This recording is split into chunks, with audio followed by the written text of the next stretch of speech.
Welcome to the deep dive. We're here to really unpack fascinating topics, give you that shortcut to being truly well informed. Today, we're setting all sights on Kolkata, India's cultural capital.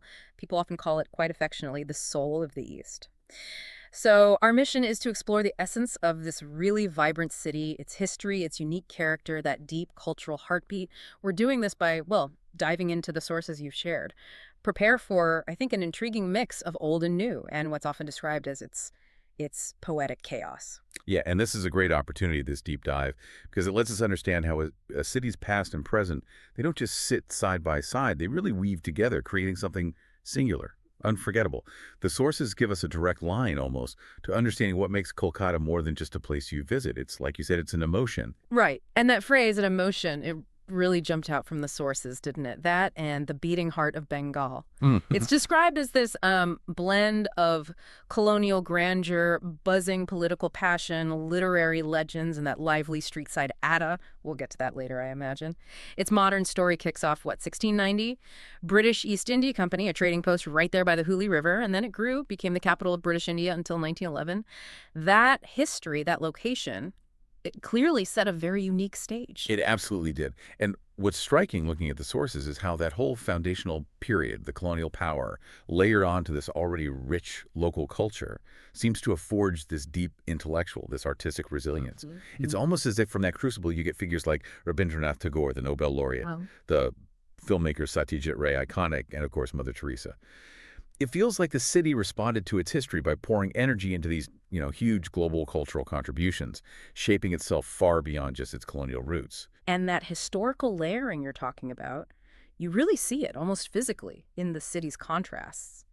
The sources paint a vivid picture. You've got those classic yellow ambassador taxis, Right, the vintage ones. navigating these ultra-modern flyovers, and the trams, rickety old things, oldest in Asia apparently, Still running, yeah. still gliding right past shiny, glassy shopping malls. It's quite the image. Even ancient rituals like Durga Puja, the sources show they now have these like high-tech LED lit displays, these pandals. It is a striking image, isn't it? And if we connect that to the bigger picture, the sources suggest Kolkata manages this through a kind of, well, cultural accretion seems like a good term. It adds layers rather than erasing the past. It doesn't just ditch the old for the new. It actively seems to absorb, to integrate new things into what's already there. Right. Like a river delta, maybe. Yeah. Constantly adding sediment but keeping its flow. I like that analogy. That's why you can be sipping chai from a simple clay cup, a kulhad, Yeah. in some tiny alley. And then moments later, you're standing in front of the Victoria Memorial, Yeah. just awestruck by the grandeur. It's all woven together. It's the same evolving story. So it's less a clash, old versus new, and more Right. this organic absorption. That's actually a really powerful way to think about how a city keeps its soul. Exactly. And this idea, this layered identity, always evolving, but holding on to roots. That leads us straight into Kolkata's living culture, its pulse. Right, because it's a city where art, music, literature, they aren't just things in a museum, people live them, like College Street. Oh, yeah. It's just incredible books everywhere, spilling off sidewalk stalls, some ancient, some rare finds, some you can literally buy for 10 rupees. And then there's Nemden, that art house cinema place. Apparently, you still find young film buffs fiercely debating Satyajit Ray movies there. And those scenes, they capture that intellectual energy we were talking about, Yeah. which brings us to something really special, something uniquely Kolkata. Yes, Ada. That untranslatable Bengali word, right? For these long, passionate talks about, well, everything. Politics, poetry, football, film, you name it. The sources really stress this. In Kolkata, talking isn't just, killing time. It's considered an art form. It's vital to the city's intellectual life, its social fabric. It's how ideas get tossed around, argued over, how that collective identity keeps getting shaped, really. So it's not just having the books and films, it's the conversation around them that's key. Okay. That's quite a distinction. It really is.